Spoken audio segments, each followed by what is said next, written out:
Hello and welcome to the Fast Track Travel Clinic with me, Simon Calder.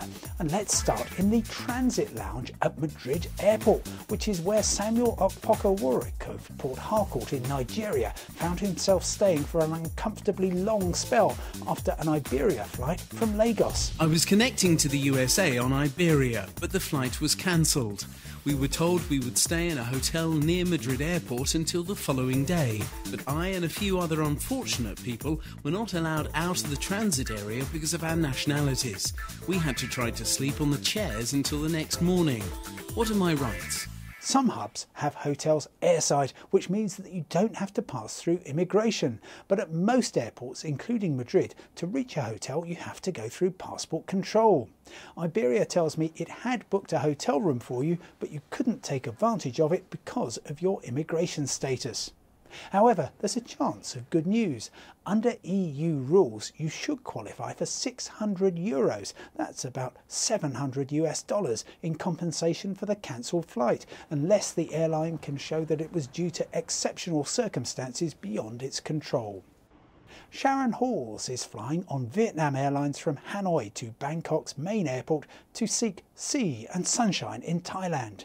She booked an airport hotel and an onward Air Asia flight to the Thai resort of Hua Hin next morning. What could possibly go wrong? A few weeks after we'd booked the flight, Air Asia announced their flights were switching to Bangkok's old airport. That was bad enough, but then they changed the flight time from 10:40 a.m. to 8 a.m. Given the terrible traffic in Bangkok, we'll have to leave by 5 a.m. and pay $30 for a taxi. The airline wouldn't refund our money. What can we do? Sadly, Sharon, the terms that you agreed to when you bought your Air Asia ticket means the airline can change both the airport and time of departure without offering a refund.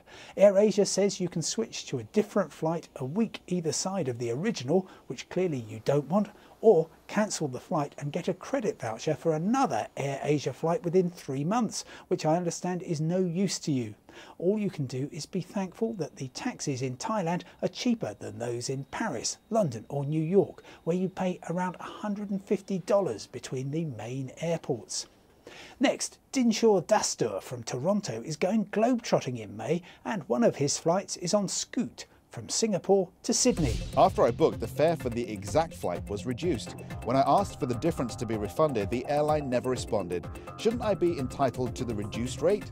In general, the earlier you book, the cheaper the ticket. There are no guarantees. Some airlines offer to refund the difference if a fare falls after you book it, but even these are hedged with conditions and often don't apply for promotional sales. From experience, I know how infuriating it can be to see a fare fall, so I've learned if you like the price, book the flight and never check to see if you could have got it cheaper.